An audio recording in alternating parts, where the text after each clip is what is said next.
पहिला आपण ऑप्शन, नंतर बिझनेस ऑप्शन पण मी तुम्हाला दाखवतो. जॉब किंवा प्रोफेशन म्हणतात.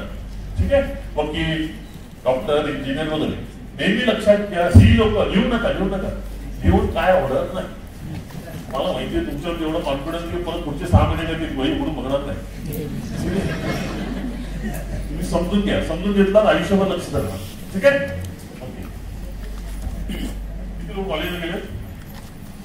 आता कॉलेजची आठवण येत असेल ना तुम्हाला? प्रोफेसर सारखा शिकवतो ना एकदम कडक.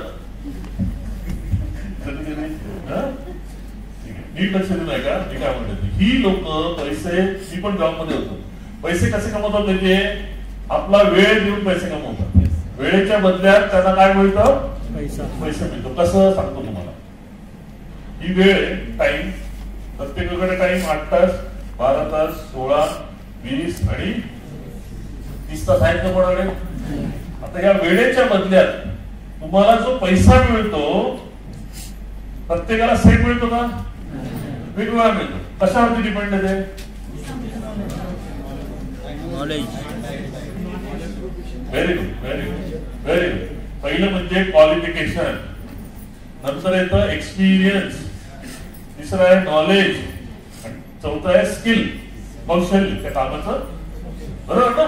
जसं जसं तुमचं क्वालिफिकेशन वाढेल, एक्सपिरियन्स वाढेल, नॉलेज वाढेल, स्किल वाढेल, तुमचं इन्कम वाढेल. एक्झाम्पल 50,000, 1 लाख, 1.5 लाख, 2 लाख असं समजा. ठीक आहे, तुम्ही आता 8 तास बाहेर नाही करत आहात, तुम्ही काहीतरी 8 तास करता असं म्हणता. ठीक आहे, पहिले नोकरी जाऊन बघूया तुम्हाला किती पगार मिळणार, तुमच्याकडे ज्या प्रकारचं क्वालिफिकेशन आहे, एक्सपिरियन्स आहे, नॉलेज आहे, त्या कामाचं किंवा स्किल आहे. एक अंदाज सांगा कोणी पण. आहे मिळते कोणाला 50,000 रुपये? 30. तुम्हाला किती मिळते? 50,000 मिळत आहे. ओके, जनरल बोला ना, जनरल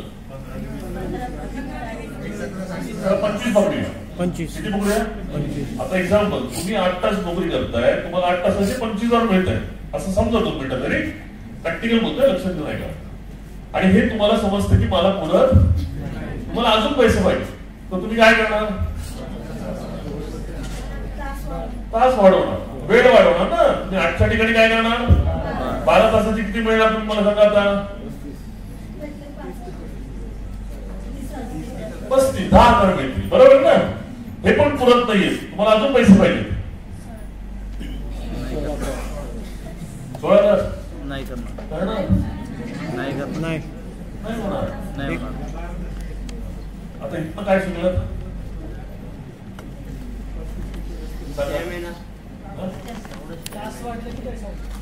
तास वाढले तर पैसा वाढतो. बरोबर आहे. मग त्याचा अर्थ काय? पाट्ट्यामध्ये पण काय करणार? अजून 4 तास करणार ना भाई, तिथे मग 10,000 रुपये होणार ना. तू अजून 4 तास करणार, ठीक आहे, अजून 4 तास, चल 16 तास घे, 50,000 मिळाले. चल आता पुढे याच्यातलं काय शिकायचं? नाही करू शकत, ते तर आलं. मग ह्यातनं काय शिकलं तुम्ही? हा, कोण बोलला? हुशार आहे तुम्हाला मॅडम, हुशार आहे. तर पहिले शिका, लक्षात घ्या. अशा प्रकारे वेळेच्या बदल्यात तुम्ही पैसे कमवता. तुमचं एक लक्ष झालं पाहिजे, तुमच्या सगळ्यांकडे वेळ काय आहे? लिमिटेड आहे. हॅलो, काय लिमिट पेक्षा तुम्ही काम करू शकत नाही. त्यामुळे पैसा पण तुम्हाला काय मिळणार? लिमिटेड मिळणार. लक्षात आलं ना? हॅलो, पण इथे तुम्हाला 10 मिळणार का? नाही मिळणार. मिळायला अजून वर्ष होणार. अशा प्रकारे तुम्ही समजा उद्या 50 लाख जरी कमवले तर वर्षाला कमवले किती? 6 लाख. खाण्यापिण्यामध्ये खर्च होणार किती? 3 लाख. 3 लाख वाचून 1 करोड कधी होणार? आयुष्यात होणार. हे समजून घ्या आज की तुम्ही नोकरी करून किंवा वेळेच्या बदल्यात. आता तुम्ही वकील आहे, मी जेव्हा कोर्टात जाणार त्या दिवशी पैसे येणार, त्या दिवशी जाणार नाही त्या दिवशी पैसे येणार का? लक्षात आलं तुम्हाला? आता दुसरी गोष्ट, उद्या तुम्ही नोकरी 35 वर्ष केला, एक दिवशी काम करणं बंद करणार, ज्या दिवशी काम करणं बंद करणार त्याच्या पुढच्या महिन्यात तुम्हाला पैसे येणार का? नाही येणार. बाबा 35 वर्ष मेहनत केली ना, ती मेहनत काय झाली? 0. लक्षात आलं? अशा प्रकारे पैसे काम करण्यामध्ये अजून एक मोठा प्रॉब्लेम काय दिला, तुम्ही जेव्हा काम करणार तेव्हा पैसे येणार, ज्या दिवशी काम करणं बंद पैसे येणार बंद. तर ह्याला दुसरं म्हणतात ऍक्टिव्ह इन्कम. काय म्हणतात? असं ही 1980 सालाची पद्धत आहे पैसे कमवण्याची. कळलं? हे कळलं तुम्हाला? म्हणजे इतका करोडपती म्हणणार ना कधी? म्हणणार नाही.